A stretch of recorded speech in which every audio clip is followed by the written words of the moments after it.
Eh bien bonjour à tous messieurs dames, j'espère que vous allez bien. Aujourd'hui on se retrouve, on est le 21, dimanche 21.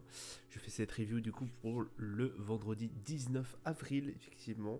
Voilà, comme ça on aura à peu près la globalité du week-end, j'ai envie de vous dire, même si on est dimanche matin. Le CAC 40 qui vendredi a clôturé tout juste en légère baisse, 8022 points, on a réussi à reconquérir les 8000 points. CAC 40 qui est à moins 0,01%, l'Eurostoxx moins 0,37%, le DAX moins 0,56%, le Dow Jones qui fait un plus 0,56%, le Nasdaq moins 2,05%, le Nikkei 225 moins 2,66$, le pétrole Brent 87,39$, le 11 d'or de 1390,60$. On a un Bitcoin qui est aussi aux alentours des 64 669 dollars, pardon. Palmarès du SRD, on a L'Oréal qui s'en est très bien sorti, plus 5,04%, Pluxee plus 5%, Nokia plus 4,13%. Au niveau des plus fortes baisses, on a Vision Group qui fait moins 6,67%, Edenred moins 6,88%, Ipsos enfin moins 7,81%. Alors, que s'est-il passé vendredi? Beaucoup de choses déjà, comme je vous ai dit. L'Oréal qui s'en est très bien sorti. Côté valeur, voilà, on a eu des très belles journées pour L'Oréal et Pluxee. En revanche, et c'est pour ça notamment que nous avons eu un Nasdaq qui a plongé à moins 2%, on a Netflix qui a été très lourdement sanctionné. Je crois que on a perdu 5% et quelques, si je ne dis plus de bêtises. Mais vraiment incroyable descente au niveau, de Netflix, et forcément c'est pour ça que nous avons un Nasdaq qui a été à moins 2%, tandis que les autres ont réussi à peu près à se maintenir. À se maintenir, je dis bien, parce qu'effectivement on a toujours ce gros problème au Moyen-Orient. Effectivement, on a une riposte, je crois de tête c'était jeudi soir. On a une riposte d'Israël effectivement envers l'attaque de l'Iran. Petite attaque, je crois qu'il y a eu quelques drones qui sont partis, quelques missiles, mais pas une énorme attaque qu'on aurait pu penser au niveau d'Israël. Effectivement, c'est un conflit qui pour l'instant peut s'envenimer, très vite. L'étincelle peut repartir très vite. Pourquoi je dis ça? Puisque là on mêle de la géopolitique sur les marchés, et c'est pour ça qu'on crée forcément une très grosse instabilité du marché. Avec un conflit comme ça, si vous voulez, en plus on a les États-Unis dedans, on a l'OTAN dedans aussi. Il faut rester très prudent. C'est pour ça que notamment quand Israël a renvoyé des drones, a renvoyé des missiles, les marchés ont fortement chuté dans la nuit de jeudi à vendredi, puisque ce n'était pas du tout au programme, et que Israël a agi complètement tout seul et contre l'avis des États-Unis. Donc écoutez, pour l'instant, ça a l'air d'être un peu plus calme. On attend les jours à venir avec une très grande prudence. Parce que si un conflit entre l'Iran et Israël se met en place, ça va pas du tout être la même chose. L'Iran est un très grand pays quand même. On fait très attention, parce que là, ça voudrait dire que là, au Moyen-Orient, ça va péter bien fort. Et ça va péter tellement fort en fait que pour l'instant beaucoup de... on partirait peut-être en une grande guerre, et on a déjà celle au niveau de l'Ukraine et de la Russie. Je peux vous dire que ça va pas être le même topo. Voilà. Donc effectivement, on pourrait avoir des marchés qui plongent très fortement si la guerre est déclarée entre Israël et l'Iran. Alors même si j'ai envie de vous dire, voilà, c'est un peu le cas. On reste toujours bien plus prudent que ça. Et il faut l'être, parce que même malgré, vous voyez, malgré les résultats d'entreprise, pour l'instant, on n'arrive pas à revenir sur des niveaux 8100, 8200, etc., sur les marchés traditionnels, hein, je parle. Ça reste assez compliqué. Au niveau du calendrier d'annonce économique, on avait eu la vente au détail au niveau de la Grande-Bretagne. Lundi, on n'aura pas énormément de choses, hein. Je fais très très rapidement le calendrier d'annonce économique.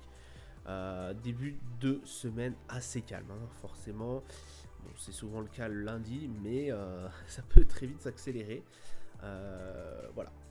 On va aller sur les marchés maintenant. On va commencer par le CAC 40, bien évidemment. Le CAC 40 qui a bien rebondi, effectivement, puisqu'il avait chuté assez progressivement en dessous des 8000 points. On avait même, pendant un certain moment, descendu en dessous des 7009. Beau rebond au niveau du CAC 40, on est remonté à 8018, on a 47 au niveau du RSI, ça reste assez bon.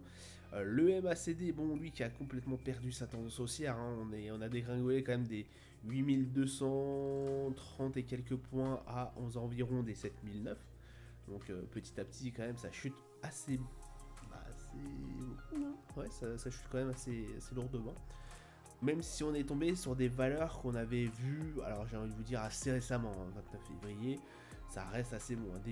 Fin février, début mars, ça reste, voilà, on a perdu quoi, un mois de hausse, ça reste potentiellement assez bon. Le Brent, qui lui a énormément monté d'un seul coup, forcément avec ce qui s'est passé, comme je vous l'ai dit, vendredi matin, jeudi soir. Le Brent qui a complètement explosé à la hausse pendant un moment. On est remonté aux alentours des 90$. Forcément impacté par tout ce qui se passe. C'est pour ça qu'on a un Brent qui a sauté aux alentours des 90$. C'est en train de redescendre progressivement. S'il y a forcément conflit, si le conflit se propage, se dégénère, on aura forcément le Brent qui sautera beaucoup plus fort et à mon avis beaucoup plus haut que les 90$. On est à 47 au niveau du RSI, ça reste à peu près dans la moyenne. Malgré tout, le MACD conserve une tendance haussière. On reste tout de même très très vigilant à la hausse du pétrole qui pourrait se faire, ou alors progressivement, si le conflit se calme, pourrait redescendre et atteindre aux environs des 80$.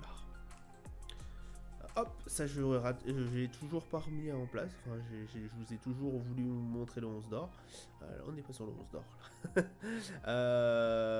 Mais écoutez, c'est toujours en belle hausse, hein, voilà. Le S&P, lui, qui redégringole encore une fois, pardon, je vais y arriver. 4965, on a une très très nette bougie rouge avec une belle mèche qui descend même en dessous des 4009, avec un RSI à 30.